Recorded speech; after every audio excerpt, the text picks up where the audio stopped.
Bienvenue sur votre podcast dédié à l'art et à ses métiers, La Pause d'Art. Anecdotes, passion, parcours inspirant d'artistes d'ici pour le monde et ceux du monde pour ici. À suivre donc La Pause d'Art. C'est important pour moi en tout cas que tu partages ces expériences avec nous parce que ça permet vraiment aux gens de comprendre ce que c'est que la notion de carrière, tu vois, mais surtout la notion du travail. Tu aurais pu, pour la galerie, dire « ouais, non, je vais juste collaborer avec vous, je vous envoie mes toiles, vous exposez et basta. Si ça se vend, tant mieux, jette l'argent, je reste tranquille. » Mais une artiste ou un artiste est dans le travail. Et c'est pourquoi tu as fait le choix de plutôt aller là-bas, prendre le risque d'aller créer sur place, d'aller créer quelque chose que tu n'as jamais fait, peut-être avec des...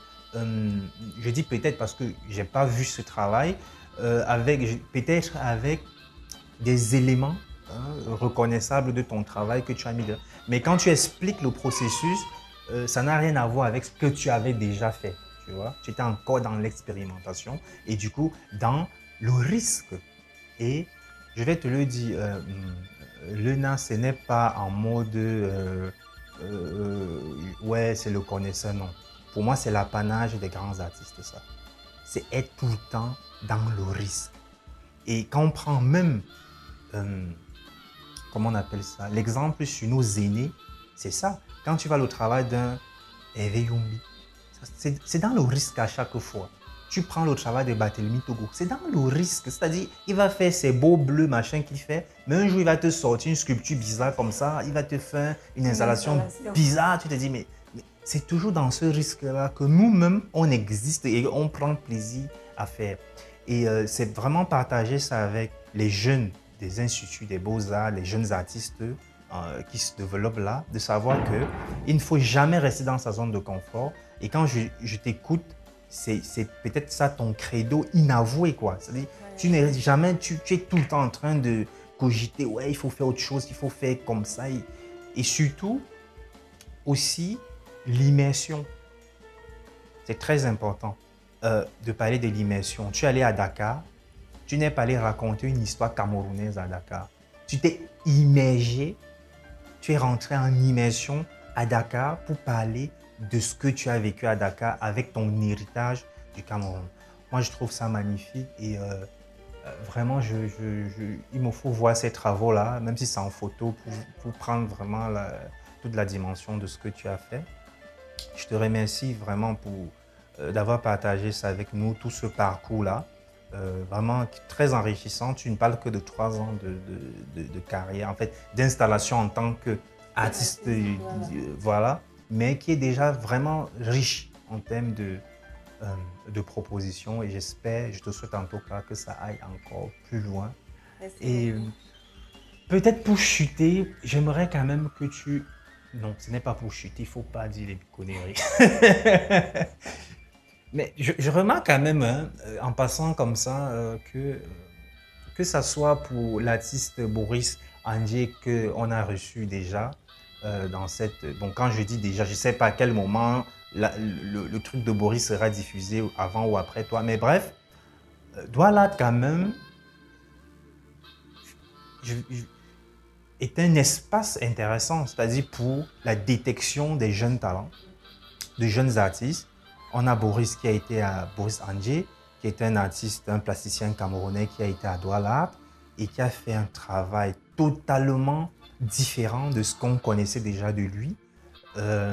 Et à toi, et qui a eu le premier prix, Pascal Martin Taillou, tu as été aussi à Douala où tu as fait un travail complètement différent, hein, de ce qu'on avait l'habitude de voir de toi et qui t'a permis d'avoir 2 prix. Et le premier qui étant celui de Pascal Martin Taillou et le prix spécial de Ginette Ndalleux, de Regretter Mémoire.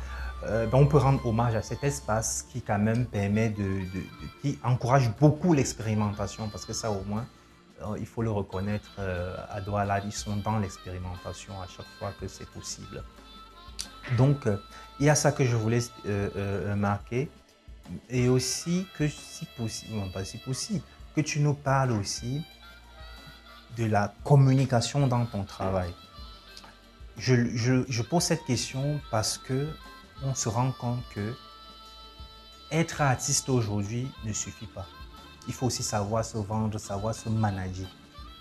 Et la communication est l'une des choses importantes justement dans ce process-là. Comment exister sur les réseaux sociaux, comment montrer son travail, comment attirer l'attention sur ce qu'on fait. Toi, quelles sont tes astuces dans ce domaine? C'est vrai que ça ne fait pas plus de 2 ans ou 1 an et demi que je commence vraiment à booster le travail sur les réseaux sociaux. Déjà, je me suis créé une page Instagram sur laquelle je présente mon travail. Au départ, je mélangeais un peu tout, mais j'ai créé une autre page vraiment pour un peu scinder. C'est vrai que l'art qu'on fait n'est pas totalement détaché de la vie qu'on mène, mais sur les réseaux sociaux, il faut une image aussi professionnelle. Donc, j'ai une page uniquement pour le travail où je poste le processus créatif. Ça peut être peut-être quand j'apprête une toile ou quand je commence mes collages. Ça peut être l'œuvre déjà finie, mais accompagné aussi d'un petit texte. Ça peut être le titre de la série, un petit texte qui écrit soit la série, soit l'œuvre. Et aussi, parfois, je tague les espaces sur le plan national, tout comme sur le plan international. Oui. Je tague aussi parfois d'autres artistes, voilà. Et aussi, ma page me sert à suivre aussi d'autres artistes qui font dans le domaine que j'effectue. C'est vrai que les réseaux sociaux nous permettent aussi de savoir ce qui se passe ailleurs concernant les vernissages et tout. Lorsque j'ai un vernissage, s'il y a une affiche, je partage l'affiche. Si je suis présente le jour du vernissage, je fais une courte vidéo. Je n'ai pas encore eu à faire de directs. Les réseaux sociaux, c'est vrai, c'est là, mais c'est aussi... il faut une petite formation. On n'a pas cette formation-là à l'Institut des Beaux-Arts. Peut-être c'est les nouveaux cours. Peut-être il y a eu des nouveaux cours. Parce que quand moi je suis entrée, il n'y avait même pas d'abord le cours d'art vidéo au niveau 1. C'est après, quand j'ai terminé, que j'ai appris qu'on donne maintenant les cours d'art vidéo au niveau 1. Donc c'est déjà quelque chose de bien. Et même les trucs comme les réseaux sociaux, je pense que c'est une rubrique qu'on doit aussi intégrer dans la communication. Sur la communication, je veux dire, voilà, comment savoir. Parce que tu peux connaître manier, mais tu ne sais pas comment faire la communication sur le travail. Donc c'est comme ça que moi, j'effectue ma communication, je partage quand je peux. C'est vrai, mes moments aussi d'atelier, ce n'est pas tout le temps que je travaille.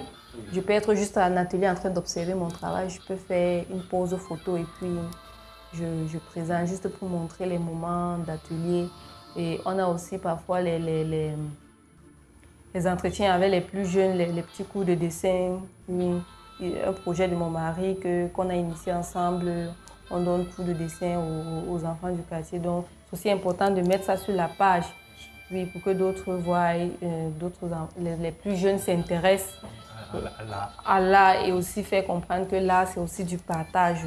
Donc, c'est aussi un truc important pour l'image professionnelle et aussi pour la carrière d'un artiste. Nous, on a reçu parce que nos grands ont partagé avec nous. Du coup, c'est aussi important de partager avec les plus jeunes.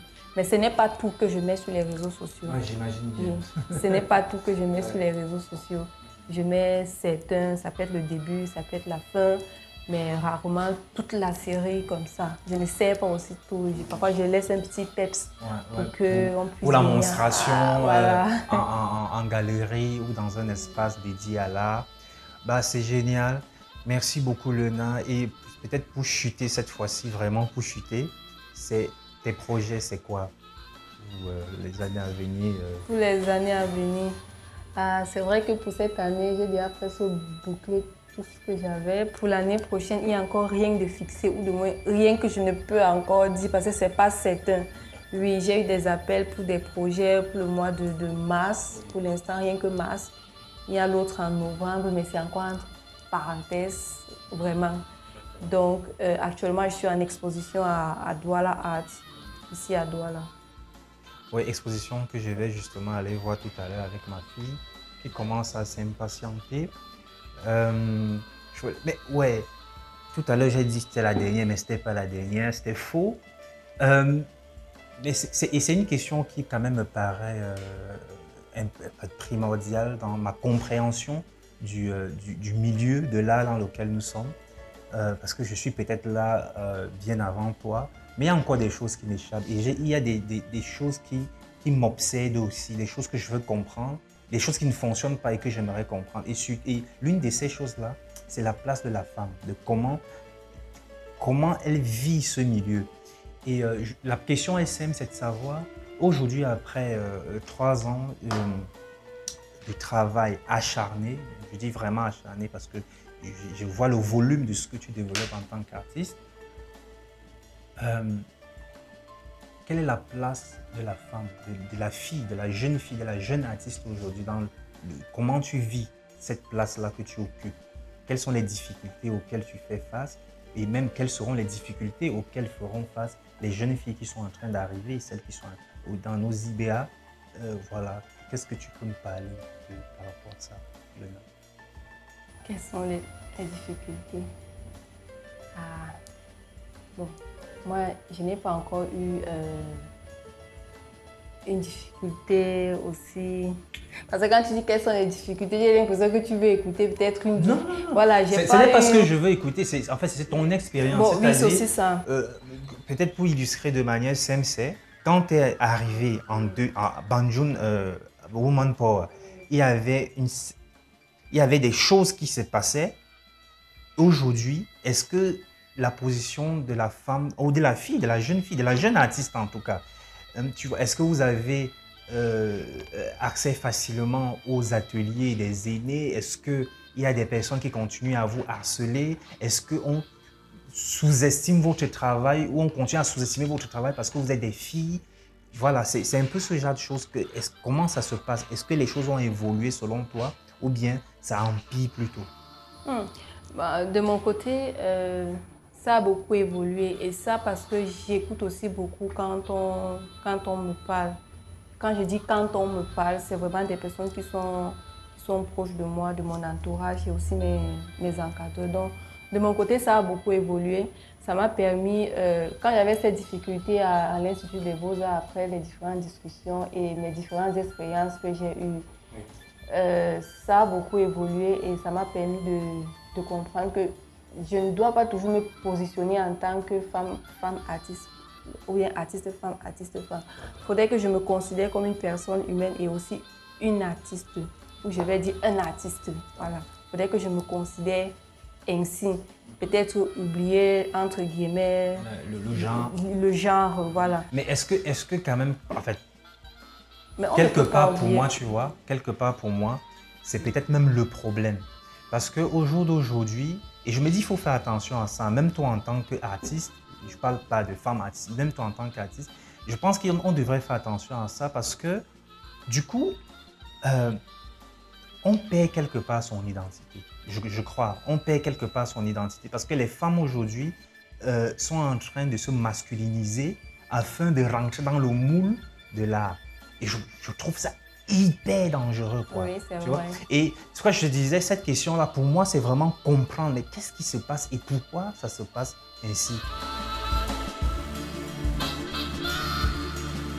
La pause d'art. Tu n'es pas la première. J'ai discuté avec une artiste que j'aime aussi beaucoup, Wilfried Bida. Et Wilfried, c'est presque la même réponse qu'elle m'a donnée. Elle ne veut pas être considérée comme une femme artiste. Elle veut être vue juste comme un artiste, quoi. Tu vois? Et je me dis, c'est dangereux quand même. Bon, c'est vrai, c'est dangereux. Peut-être c'est une image dans laquelle on veut se fixer pour être vu aux yeux de tout le monde. Mais on ne peut pas s'enlever l'étiquette d'être femme. Ça, c'est une vérité. Et puis aussi la question de féminité ou de masculinité. Il y a de la masculinité en la femme, il y a de la féminité en l'homme. Aucun genre n'échappe à ces deux éléments-là. Bon, moi je pense que quand je dis être conseiller et en fin de compte, je comprends qu'il faut exister en tant qu'artiste Et non, toutefois, chaque fois dit artiste femme, artiste femme. On ne peut pas exclure. Je suis une femme à la base. Mais je me dis juste que chaque matin que je me lève, parce que moi, derrière mon mari, c'est un artiste. Chaque matin que je me lève, quand on travaillait encore ensemble dans un même atelier, quand j'entre à l'atelier, il entre à l'atelier, nous sommes collègues. Il n'y a pas que je suis ta femme, tu es mon mari. Nous sommes collègues, nous sommes au travail, nous sommes en train de travailler. Ne mets pas dans ta tête que je suis en train de travailler. Ce qui est derrière là, c'est ma femme, c'est ma... Oui, c'est ça, mais à l'instant, nous sommes des collègues. Tu vois. Et maintenant, cette idée-là, ou bien cette image-là, je l'ai à la maison. Pourquoi quand je vais sortir, je serai peut-être à une exposition avec d'autres hommes, je vais me considérer comme... Il faudrait qu'ils me considèrent aussi comme leur collègue, pas me voir comme une femme et peut-être... Tu vois un peu l'idée. Il y a son aspect négatif et aussi son aspect positif. Moi, c'est l'aspect négatif que j'ai juste envie de retirer dans la tête de ceux qui peuvent penser dans ce sens-là. Je suis une femme, ça ne se ment pas. J'ai des seins, on reconnaît la femme comme ça, j'ai mes menstrues, c'est normal. Je suis une femme, je ne peux pas fuir ça, je ne peux pas régner ça. Et j'accepte, je suis née comme ça. On ne m'a pas demandé au finish, c'est l'étiquette qui peut déranger. Et oui, parce qu'après, on ne dit pas un homme artiste. Oui, c'est vrai. On dit juste un homme. On dit un artiste. On ne dit pas un artiste homme. Je comprends. Oui, c'est un peu ce côté-là. Ouais, et ça peut frustrer aussi, certaines jeunes. Bon, moi, j'ai eu des expériences, mais j'ai pu surmonter à un niveau. Je ne sais pas ce qui m'attend devant, mais pour d'autres qui sont encore derrière moi, ça peut les frustrer. Mais il faudrait que ce soit juste une éducation, quoi. Considérez-vous aussi comme des artistes, voilà. Peut-être que les femmes qui sont dans l'art, peut-être soient, je sais pas, plus solidaires. Genre, en fait, est-ce que tu as vécu, est-ce que tu as ressenti de la solidarité? Est-ce que tu as été accueilli par les femmes qui étaient déjà là, avec beaucoup de convivialité? Est-ce qu'elles n'ont pas vu en toi une autre, je sais pas, une sorte de concurrence? J'en sais rien, je dis peut-être des bêtises comme ça. Mais en tout cas, est-ce qu'il y a eu de la solidarité déjà entre vous, les femmes, en tant qu'artistes, quand toi, tu t'es positionné dans le... Voilà. Déjà, je ne sais pas si je veux dire qu'il y a un petit problème de communication intergénérale. Dans les générations. Okay. Parce que je suis arrivée dans l'univers artistique, il y avait des... mais c'était un peu pas très loin de ma génération. Voilà. Certes, on visite les ateliers, mais oui, j'ai eu un projet à Bolo Espace où j'ai travaillé avec l'artiste Justine Gaga. Mais ce sont des rencontres qui ne sont pas très fréquentes. Il y a un peu une sorte de rupture. Je ne sais pas à qui la faute, mais je trouve qu'il y a un peu une sorte de rupture. Oui, il y a eu une sorte de rupture. Peut-être que nous, les jeunes, on se plaît à nous. Bon, les aînés vont se plaindre qu'on ne va pas vers eux. Je ne peux pas expliquer ça. Oui, mais généralement, généralement je crois que la rupture vient un peu plus quand même des jeunes. Je l'ai dit parce que j'ai vécu aussi cette expérience-là. Quand je commençais, je croyais que les Aliou Moussa, les Evi Yumbi, non, vraiment, il ne faut même pas aller là-bas. Ils sont trop en haut là-bas, tu vois ce que je veux dire. Mais j'ai eu la chance, vraiment la chance, quand j'ai commencé. Je ne savais pas si j'imaginais que j'allais faire là. C'était aussi une opportunité comme ça. Je me suis retrouvé en résidence avec Aliou Moussa et Evi Yumbi à Art Bakery pendant près de 2 mois. Et je me suis rendu compte que c'est des gens comme... Ils sont comme nous, quoi. C'est des mecs tranquilles, bien ouverts et tout. Je crois que c'est aussi aux jeunes, des fois, même très souvent, de faire le pas. Il faut aller harceler les vieux. Moi, c'est le cas. Quand j'entends que quelqu'un comme Barthélemy Togoya Banjoum, je l'appelle, je lui dis, est-ce que je peux venir en cause? Ben, on va, on cause. Quand je peux aller voir Hervé Yumbi, je l'appelle, je vais, on discute. Tu vois? Donc, oui, il faut que les jeunes se bougent un peu. Parce que ces gens-là, ils ont beaucoup d'expérience et n'attendent que ça partager. Moi, je n'ai jamais été en face d'un aîné et j'ai l'impression qu'il retenait l'information. Je parle de Joël Pado, je parle de Salifou, de Justine Gaga, Christine Zala, Evie. Ils donnent. Donc, il faut ça. Il faut que les jeunes aillent. Donc, les jeunes là qui sont aux Instituts des Beaux-Arts, allez voir les aînés. allez discuter avec eux, ils n'attendent que ça. Voilà, chère Lena, merci beaucoup. Mais peut-être pour chuter, un conseil ou des conseils envers ces jeunes filles-là, parce que moi, c'est une situation vraiment qui me touche beaucoup, hein, Lena. J'ai peut-être la chance que ces demoiselles, et on discute beaucoup en tout cas, j'écoute beaucoup quand elles parlent et tout, et je sais qu'elles sont elles n'ont pas de repères. Il y en a très peu. Et voilà, et je trouve dommage parce que très souvent, elles sont très talentueuses, mais vraiment très talentueuses, très sensibles, et la sensibilité, c'est ce qu'il nous faut quand on est artiste. Voilà, c'est pourquoi je tenais vraiment à avoir déjà fait cet épisode avec toi qui sort, on peut dire fraîchement, des Beaux-Arts. Ça fait 3 ans que tu es installé en tant qu'artiste, donc il y a encore beaucoup de choses qui sont fraîches en toi, beaucoup de combats que tu as pu d'où tu es sortie victorieuse, et c'était l'occasion de partager cette expérience-là avec les plus jeunes. Donc pour sortir, peut-être des conseils, des choses que j'aurais pu oublier, voilà, des conseils, des choses que tu as envie de dire à ces gens qui arrivent aussi. Déjà, ceux qui arrivent et qui sont passés par un cursus académique, bon, peu importe. Moi, je trouve que l'école, c'est pas juste dans un institut, même auprès d'un aîné, c'est aussi une école. Et même après l'Institut des Beaux-Arts, c'est la formation qui continue à travers les visites d'ateliers et les rencontres avec les aînés.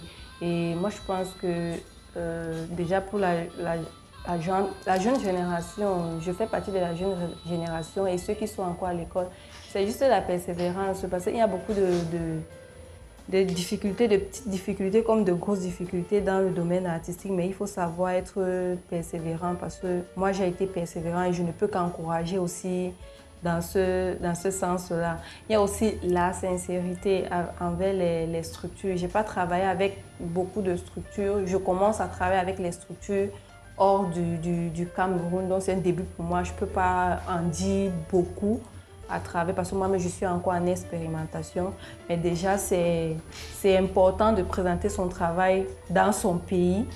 Oui, c'est très important, et aussi la sincérité avec les espaces d'art avec lesquels nous travaillons. Oui, aussi ça, être vraiment très vigilant avec les contrats. Je suis en train de découvrir beaucoup de choses, donc être vraiment très vigilant avec les contrats, n'importe quel, peu importe, même si c'est juste pour une image concernant votre travail, vraiment être très subtil et très éveillé par rapport au contrat. Merci beaucoup. Si j'ai une chose peut-être à ajouter, c'est les jeunes, allez aux expositions, allez voir les travaux de vos amis en exposition, c'est très important.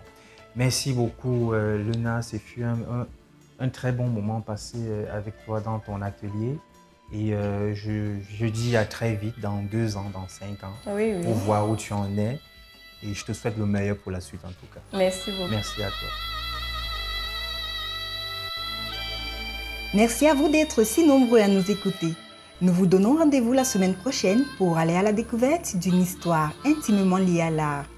La pause d'art est une idée d'Yvon Gassam. Voix off, Solange Nembe. Musique, Tumo. Mixage, Ralin Gangmo. Réalisation, Yvon Gassam. La pause d'art est un podcast produit par African Entertainment avec le soutien du laboratoire de théâtre de Yaoundé, Otni et de Satek Records.